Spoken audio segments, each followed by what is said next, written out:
solar step, which is essentially a kind of structure that we're going to use to separate the salt and food coloring out with water.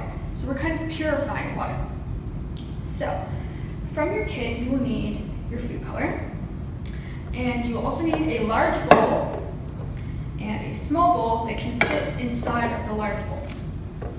You will need some salt, some plastic wrap, and a small rock or stone.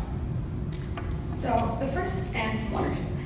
The first step is to pour your water, about 200 milliliters, a little more or less is perfectly fine, into your bowl. It's best if the water's hot.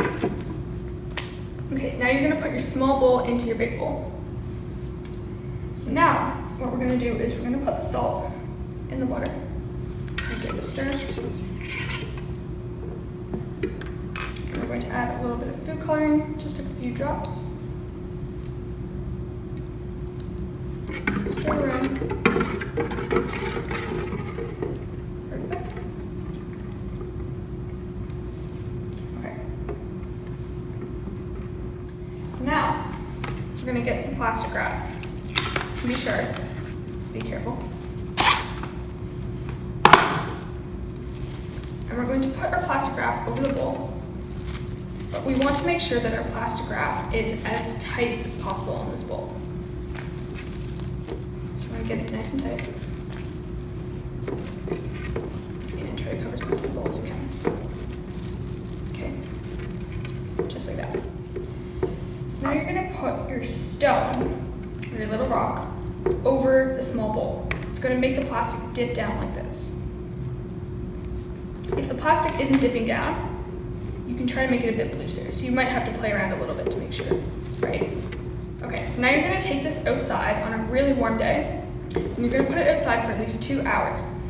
And then what you should start to see after that time is that there's going to be some water forming in the small bowl. So I did this on a warm afternoon, and I got about that much water out. So, how does this work? Well, it has to do with the water cycle, which you may know about already. So essentially what's happening is the water, with the food coloring and the salt mixed in it, is going to start evaporating, it's going to turn into gas, and then that's going to attach to our plastic wrap here. Then that gas is going to turn back into liquid water droplets that are going to fall into our small bowl, helped by the stone, which pulls them all down together.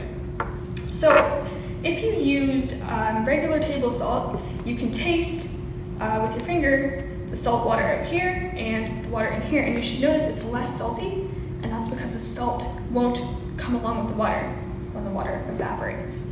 So I hope you enjoyed this, and I hope you enjoyed turning red food coloring salty water into